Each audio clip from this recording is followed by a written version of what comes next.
Hey Faction, we made it to the end of the summer cycle. This is going to be your 16th and final edition of FitBiz Insights. And this week I want to talk to you a little bit about the timing or when it's right to hire an admin or an office manager, depending on your terminology. And I'll start by telling you that I don't think there is any firm answer per se of when it's right. I'll tell you a little bit about maybe mistakes or missed opportunities we've had along the way. But ultimately, I'm going to give you 5 quick questions to ask yourself before you pull the trigger on it to make sure that ultimately you do make an informed decision. So first, let me tell you about how we missed an opportunity, and that is that we were in business for close to 5 full years before we pulled me away from the front desk and hired an office manager. And I was reluctant for a while, but I quickly learned that putting a employee out front who is paid something in the teens per hour in exchange for me having multiple hours a day to focus on working on our business instead of in it ultimately created kind of a cash windfall. We found about $100,000 of additional revenue in that first year quite quickly and easily just by putting me on the right, I guess I should say, objectives. And it was the right time for us, but in a lot of ways we realized it should have happened earlier. And so if you've ever heard the question, when's the best time to plant a tree, it's 20 years ago, and the second best time is today. That was kind of the mentality we took into getting an office manager out front at CSP. But let's talk about your business and dive into these 5 questions that you should really take into consideration before you do add a new employee to the payroll who is not actually coaching athletes.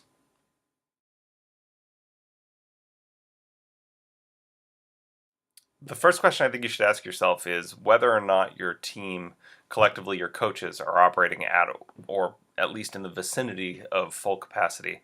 Because if you are employing people to be in the gym and not paying them a commission structure, they're an hourly wage, and they're not pretty much stacked to the top on their to-do list every single day, well, you've already got a hybrid office manager on your hands, and there are a lot of these administrative tasks that can get done during downtime if they're split shifts or in between periods, between training sessions. But coaches really should spend some time out front, even if you do have an admin, so that they can familiarize themselves with price points and selling strategy and understanding how we're taking a new client from lead to booked consult to ongoing client on the front end, because I think every employee should really have a full understanding of how your business moves. This being said, if your coaches are pretty much stacked with coaching responsibilities and you're finding that you're taking time away from working with clients on the training floor who want to pay you to focus on answering calls, emails, running invoices, whatever it may be, then that is probably a pretty good time to make the jump. I know that there's kind of a catch-22 here because as you say to yourself, well, we're so busy that the administrative tasks are keeping us from adding clients to the training floor, we need another coach. It makes sense. I think that you'll find that admins are cheaper than new coaches, so it's kind of a one step backward to take 10 steps forward down the road.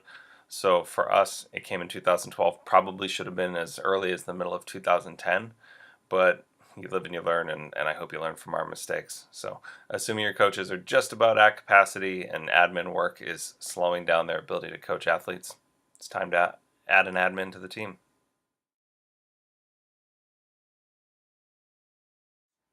The second question to ask yourself is whether or not the environment that you are functioning in as a hybrid or jack of all trades business owner slash admin slash coach, if that environment is hindering your ability to sell effectively or professionally. So when we did get to our breaking point and take me away from the front desk, it was partially because we had created a culture where the gym was nice and busy and people wanted to hang around the office. But hanging around the office didn't always help the sales process because having multiple athletes sitting around the outskirts of the room that I was doing my work in, eating their meals, telling stories, joking around with each other, watching YouTube, just being idiots, it was hindering my ability to effectively sell our services and convey an air of professionalism.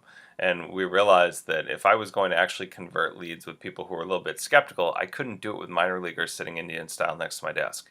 So if you find that you are in an environment where you've filled the gym, filled the office, and things are kind of spilling out in an unprofessional manner, probably time to add an office manager. Question number 3.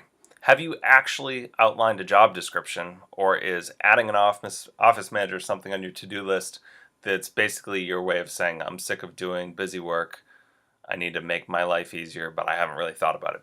So when you are looking to put somebody on the payroll, they're looking for something that they can feel comfortable with and proud of, and it needs to be aligned with a task list. They need to understand what their day-to-day responsibilities are. Every time you've ever been through an interview and they say, do you have any questions? You say, please tell me what my day-to-day would look like.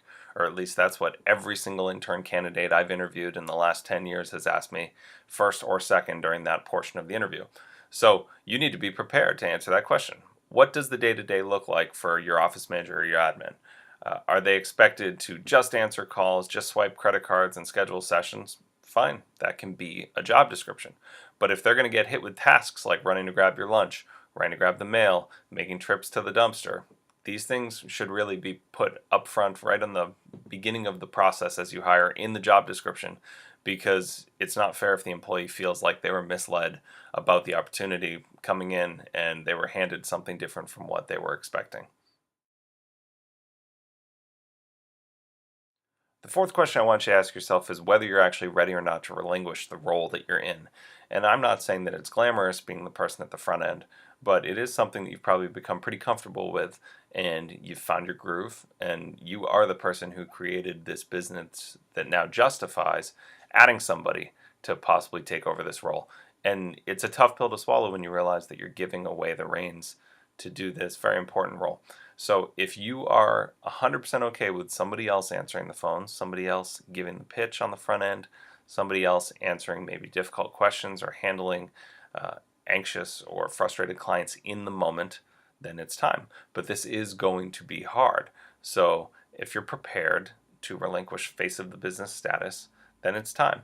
But it's a weird period of transition. It's a difficult move to make, and you need to give the people 100% trust and autonomy in doing so, or they're going to feel like you're micromanaging every step of their day, and that's an employee who's not going to last. The last and possibly most important question you need to ask yourself is whether you've found somebody who actually understands and fits in your culture. And this is very important because you can't just hire quickly, recklessly through a temp agency or through Indeed or Monster.com or something of that nature and expect that the person who comes through the door is going to be a fit. And we know that fit's really important since we are such culture-based training facilities. So hire slowly and fire quickly is a really nice recommendation. But hiring slowly usually means that you don't have to fire quickly because you've found somebody who gets it. In our case, the person who's been doing this job for close to 4 years now is somebody who trained with us for well over a year, 4 or more days a week, very consistently leading up to it. So we knew she was going to fully understand the role, fully understand the personalities of the team, the personality of the business. She had been sold it for a long time and she'd experienced it and she was ready to say, yes, I get this, I'm ready to do it. But unless you, hopefully have that person in mind before you pull the trigger, I'd say don't do it. Hire someone you know, like, and trust, because it's tough to conceptualize this kind of intricate thing that you've created over the last couple of years. So let's recap. 5 questions to ask yourself before hiring an office manager or admin. First, are your coaches at capacity? Hybrid coaches need to be hybrid coaches until it makes sense to get them back on the training floor in a full-time format because we're all about operational efficiencies here. Second, is the environment in your office creating a scenario where you can't sell and it's more appropriate to get you into a back office, giving the pitch, building the brand, whatever it may be, and letting someone else run the kind of chaotic front end? Third question, have you actually created a job description and really outlined what this role entails? Fourth question, are you comfortable with giving up your role as the face of the business?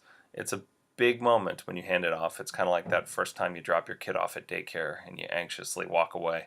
That's what giving the front end role to someone else after years of doing it yourself feels like.